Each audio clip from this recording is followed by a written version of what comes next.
नमस्कार दोस्तों, स्वागत है आप सभी का हमारे इस यूट्यूब चैनल में। दोस्तों, इस वीडियो हम हिंदी व्याकरण से संबंधित 25 महत्वपूर्ण क्वेश्चन लेके आए हैं, जो कि शिक्षक, सहायक शिक्षक और व्याख्याता भर्ती की दृष्टि से बहुत ही महत्वपूर्ण होने वाला है।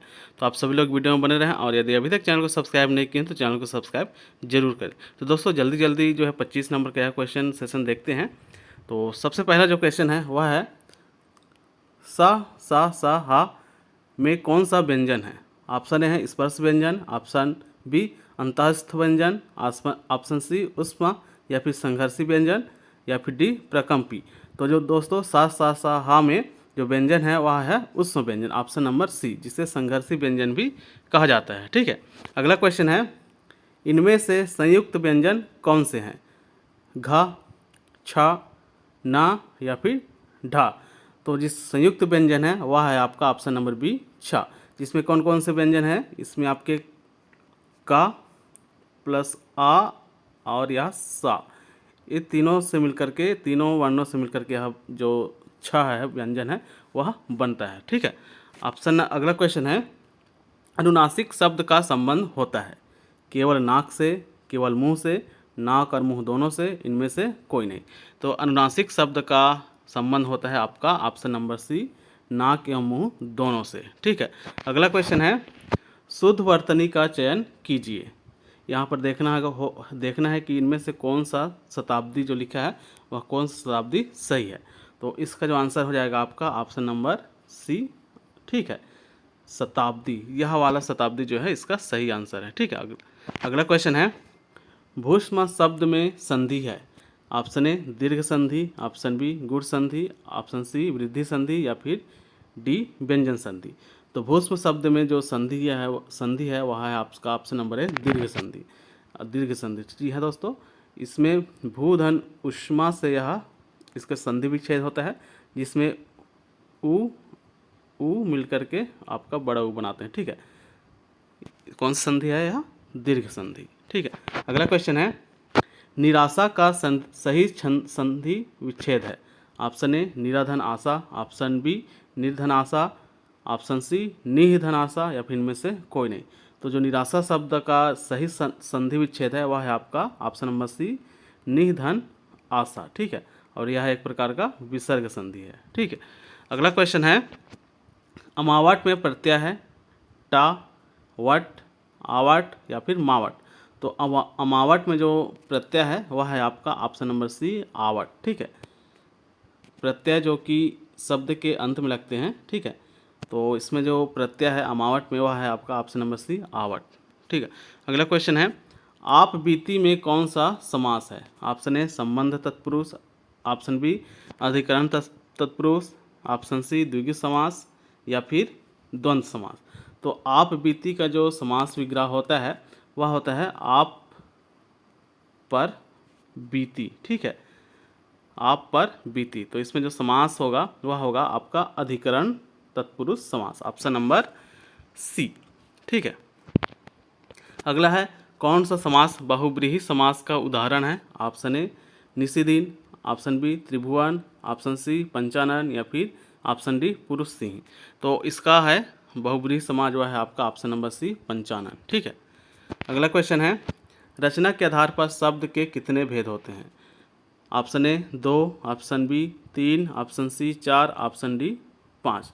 तो रचना के आधार पर जो शब्द के भेद होते हैं वह 3 प्रकार के होते हैं। कौन कौन सा, आपका रूढ़ शब्द, यौगिक शब्द और योग रूढ़ शब्द। ठीक है, ये 3 प्रकार के शब्द के भेद होते हैं रचना के आधार पर। अगला क्वेश्चन है दशानन किस प्रकार का शब्द है। ऑप्शन ए रूढ़, योग रूढ़, यौगिक, या फिर इनमें से कोई नहीं। तो दशानन एक प्रकार का योग रूढ़ शब्द है, क्योंकि दशानन कहने से एक नए शब्द का जो है उत्पत्ति होता है। मतलब दशानन कहने से तीसरा अर्थ निकलता है। दशानन किसको कहते हैं, रावण को भी कहा जाता है। ठीक है, तो इसका आंसर हो जाएगा आपका ऑप्शन नंबर बी योग रूढ़। अगला है निम्न में से जातिवाचक संज्ञा है। ऑप्शन ए नदी, option B Prayag, option C समझ, ऑप्शन डी पुरी। तो जातिवाचक संज्ञा है आपका नदी। ठीक है, नदी क्या है, एक प्रकार का जाति है। इसके अंतर्गत जो अन्य प्रकार की नदी होती है जैसे गंगा नदी, यमुना नदी, ये सब क्या आएंगे व्यक्तिवाचक, और ये और ये जो नदी है वह एक प्रकार का जातिवाचक संज्ञा है। ठीक है, अगला है घड़ों पानी भरना मुहावरे का अर्थ है। ऑप्शन ए तुच्छ समझना, ऑप्शन बी लज्जित होना, ऑप्शन सी नुकसान होना, या फिर ऑप्शन डी थकावट होना। तो घड़ों पानी भरने का जो अर्थ होता है वह होता है आपका ऑप्शन नंबर बी लज्जित होना। ठीक है, अगला है हम कौन सा सर्वनाम है। तो हम एक प्रकार का आपका उत्तम पुरुष सर्वनाम है। जी हाँ दोस्तों, उत्तम पुरुष सर्वनाम है। इसके अंतर्गत मैं, हम या फिर हम लोग ये सब आते हैं। ठीक है, उत्तम पुरुष समास के अंतर्गत, सॉरी उत्तम पुरुष सर्वनाम के अंतर्गत। तो इसका आंसर हो जाएगा आपका ऑप्शन नंबर ए। अगला है भाववाचक संज्ञा है। ऑप्शन ए लड़कापन, ऑप्शन बी लड़काई, सी लड़कपन, या फिर डी लड़काईपन। तो भाववाचक संज्ञा है आपका ऑप्शन नंबर सी लड़कपन। ठीक है, अगला क्वेश्चन है व्याकरण की दृष्टि से प्रेम शब्द क्या है। यहाँ पर बताना है कि प्रेम शब्द क्या है। ऑप्शन ए भाववाचक संज्ञा है, ऑप्शन बी विशेषण है, ऑप्शन सी क्रिया है, या फिर ऑप्शन डी अवयव है। तो प्रेम एक प्रकार का क्या है, भाववाचक संज्ञा है। ठीक है, ऑप्शन नंबर ए। अगला क्वेश्चन है शिव शब्द का विशेषण क्या है। Option A Shivesh, option B Shankar, option C शैव, या फिर ऑप्शन डी शैल। तो शिव शब्द का जो विशेषण है वह होता है आपका शैव। ठीक है, ऑप्शन नंबर सी। अगला क्वेश्चन है हृदय शब्द का पर्यायवाची शब्द है। ऑप्शन ए उर, ऑप्शन बी विटप, ऑप्शन सी वार, या फिर ऑप्शन डी मराल। तो हृदय शब्द का जो पर्यायवाची शब्द होता है वह होता है आपका उर, ऑप्शन नंबर ए। ठीक है, अगला क्वेश्चन है बहिरंग का विलोम शब्द है। ऑप्शन नंबर ए है अतरंग, ऑप्शन बी रंगारंग, ऑप्शन सी रंग, या फिर ऑप्शन डी राग रंग। बहिरंग कहने से अर्थ निकल रहा है कि बाहर रंग। ठीक है, तो इसका जो विलोम होगा वह होगा आपका अंतरंग।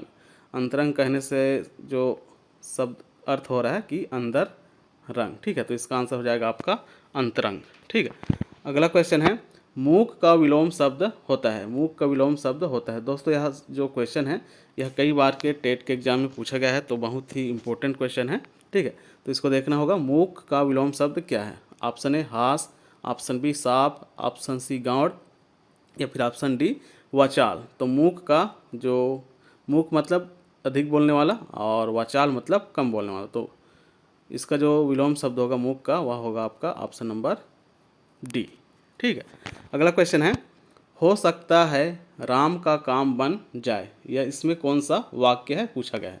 ऑप्शन ए है निषेधवाचक, ऑप्शन बी प्रश्नवाचक, ऑप्शन सी संदेहवाचक, या फिर ऑप्शन डी आज्ञावाचक। तो इसमें हो सकता है राम का काम बन जाए एक प्रकार के निसंदेह, एक प्रकार का जो है संदेह उत्पन्न कर रहा है यह वाक्य। तो यह कौन सा वाक्य हो जाएगा, यह हो जाएगा आपका संदेहवाचक वाक्य। ऑप्शन नंबर सी इसका सही आंसर हो जाएगा। अगला क्वेश्चन है कौन सा शब्द भाववाचक संज्ञा नहीं है।